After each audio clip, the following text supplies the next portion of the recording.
Hello guys, come back to our channel और आ चुके हैं हम एक और नई वीडियो के साथ। तो आज की वीडियो में बात करेंगे रामायण के बारे में। जी हाँ दोस्तों, रामायण में आपने बाली को तो जानते ही होंगे, जिन्हें श्री राम जी ने छिपकर मारा था और उनके भाई सुग्रीव को। तो चलिए जानते हैं आज के अपने इस वीडियो में क्या था बाली और सुग्रीव के युद्ध का कारण। जी हाँ दोस्तों, वानर राज बाली को तपस्या भंग करने की वजह से मत्स्य ऋषि का श्राप मिला था कि अगर वह ऋषि मुख पर्वत के समीप या पर्वत क्षेत्र में प्रवेश करेगा तो उसकी मृत्यु हो जाएगी। इसके लिए बाली ऋषि मुख पर्वत पर नहीं जाता था, यह जान सुग्रीव पर्वत जा छिपा था। रामायण में वानर राज बाली और सुग्रीव की कथा का वर्णन विस्तार से बताया गया है। साथ ही तुलसीदास द्वारा रचित रामचरितमानस में वानर बंधुओं का उल्लेख है। सनातन धार्मिक ग्रंथ रामायण में निहित है कि वानर राजा सुग्रीव ने वनवास के दौरान सीता हरण के बाद लंका नरेश रावण संग युद्ध में मर्यादा पुरुषोत्तम भगवान श्री राम की सहायता की थी। इस युद्ध में वानर सेना की मदद से भगवान श्री राम ने रावण और उनकी सेना को परास्त किया था।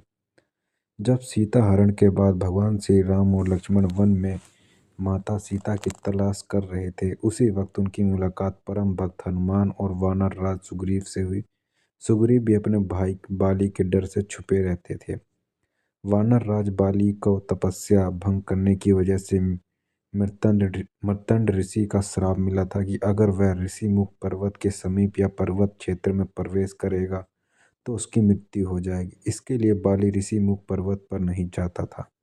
यह जान सुग्रीव पर्वत जा छिपा था। भगवान राम से मिलने पर वानर राज सुग्रीव ने अपनी आप बीती सुनाई। यह सुन भगवान ने सहायता करने और बाली का वध करने का वादा किया। तो बाली और सुग्रीव के युद्ध की कारण की कथा जानते हैं अब। कहते हैं कि एक बार की बात है जब दुंदुभि नामक दैत्य ने वानर राज बाली को युद्ध के लिए ललकारा था। वानर राज बाली किसी भी ललकार को ठुकराता नहीं था और युद्ध मैदान पर चला आता था। बाली के पराक्रम के आगे दुंदुभि टिक नहीं सका और उसका महज कुछ पल में बाली ने दुंदुभि को परास्त कर उसका वध कर दिया।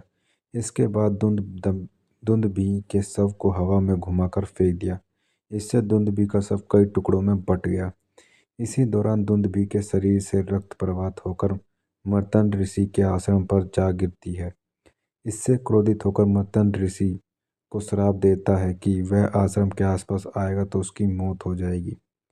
कालांतर में दुंदुभि का भाई मायावी वानर राज बाली को युद्ध के लिए ललकारता है। वानर राज बाली पूर्ण युद्ध के लिए आता है। बाली कई बार मायावी को समझता है कि वह लौट जाए, युद्ध करेगा तो उसकी मौत निश्चित है। हालांकि मायावी नहीं मानता, तब बाली मायावी का पीछा करने लगता है। मायावी एक गुफा में जाकर छिप जाता है। यह देख बाली अपने भाई सुग्रीव को गुफा के बाहर इंतजार करने के लिए कहता है। यह कहकर बाली गुफा के अंदर जाकर मायावी से लड़ने लगता है। कुछ समय बाद गुफा से तेज आवाज आती है। इसके बाद रक्त की धारा गुफा से बाहर आती है। यह देख सुग्रीव को लगता है कि मायावी ने बाली का वध कर दिया। यह सोच गुफा को पत्थर से बंद कर सुग्रीव किष्किंधा लौट आता है। प्रजा में यह सूचना फैल जाती है कि वानर राज बाली को युद्ध में वीरगति प्राप्त हुई है। यह जान सुग्रीव को नया राजा बनाया जाता है। कुछ दिनों बाद बाली पुनः लौट कर राजा आता है। यह देख सब हैरान हो जाते हैं कि क्रोधित बाली अपने भाई के कार्य से अप्रसन्न हो जाता है और तत्काल राज छोड़ने का आदेश देता है। हालांकि सुग्रीव की पत्नी की जाने नहीं देता है और अपने साथ रख लेता है। इसी वजह से वानर बंधुओं के बीच युद्ध हुआ था।